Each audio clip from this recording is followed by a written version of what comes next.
Yeah, that's a big possibility. I think we have played with a certain kind of pattern in the past. We didn't probably have a big tournament to work towards, but if you look at the squad and the additions we've made in the squad, we've tried to address a few things that we needed in specific guys who can be X factors with the bat.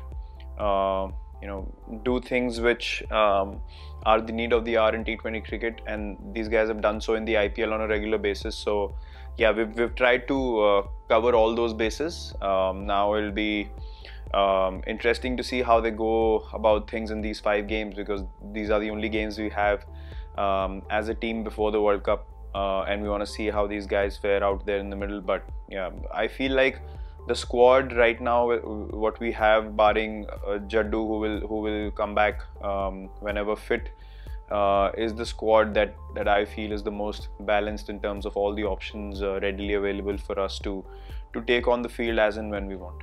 I don't think so.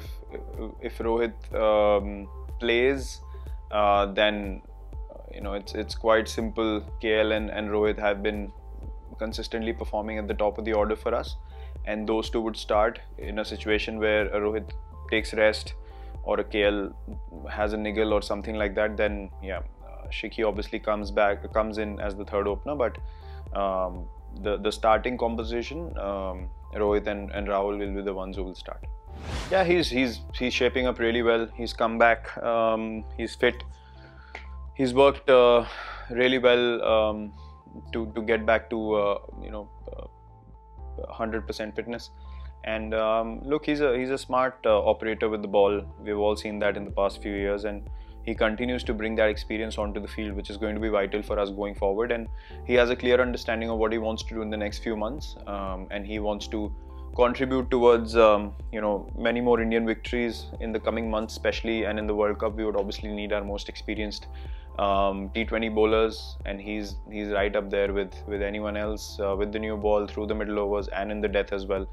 He's a guy that you can bank on. So yeah, we're very, very glad to have him back, and hopefully he can build strongly from here and be as ready as he is now for the World Cup as well. Washington has been doing really well for us, so you cannot have 2 players of the same discipline playing in one spot. So yeah, unless Washi has a drastically horrible season and things go south for him,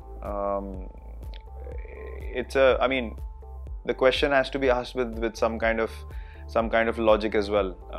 You suggest where you would add Ash and play him in the team when someone like Washington already does that job for the team. So it's easy to ask a question, but you should have a logical explanation to it yourself. Yeah, look, individuals have to understand and appreciate the kind of system that's been created for the Indian cricket team. We should operate at very high levels of fitness and skills. There's a reason why this is the top of the ladder when it comes to playing cricket in our country. And yeah, you would obviously expect players to abide by what's required to be a part of Team India, and that there should not be any space for any compromise in that regard. There are many things that we have spoken about. The kind of players we've added into the squad is precisely to give our batting lineup more depth and not play in a similar kind of pattern that we have played with in the past. So we want to be a side that plays free cricket, not have any baggage of lack of depth and one guy having to bat long enough to make sure that we get to a big total. We have explosive batsmen in the team now who can change the game at any stage, even if you're 2 or 3 wickets down, and that's exactly what we've tried to address picking this squad.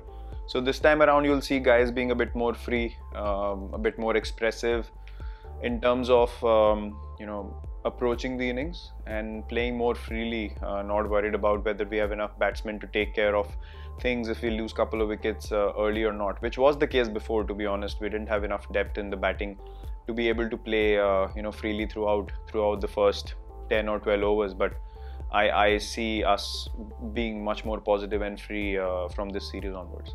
I think यहाँ पे sir जो planning और thinking on your feet जो बोलते हैं वो बहुत rapid तरीके से आगे बढ़ती है, तो मुझे ऐसा लगता है कि एक कप्तान को इस फॉर्मेट में सबसे ज़्यादा प्रिसाइसली चीज़ों को परखना, कौन से बॉलर्स कब लाना, इन सब चीज़ों को समझ के वो चेंजेस करना ज़रूरी होता है। और गेम इतनी जल्दी चेंज होती है कि आपको इतना समय नहीं मिलता है ज़्यादा चीज़ों के बारे में सोचने का। तो बहुत इंस्टिंक्टिव और बहुत ही फास्ट डिसीजन मेकिंग की ज़रूरत होती है यहाँ पे।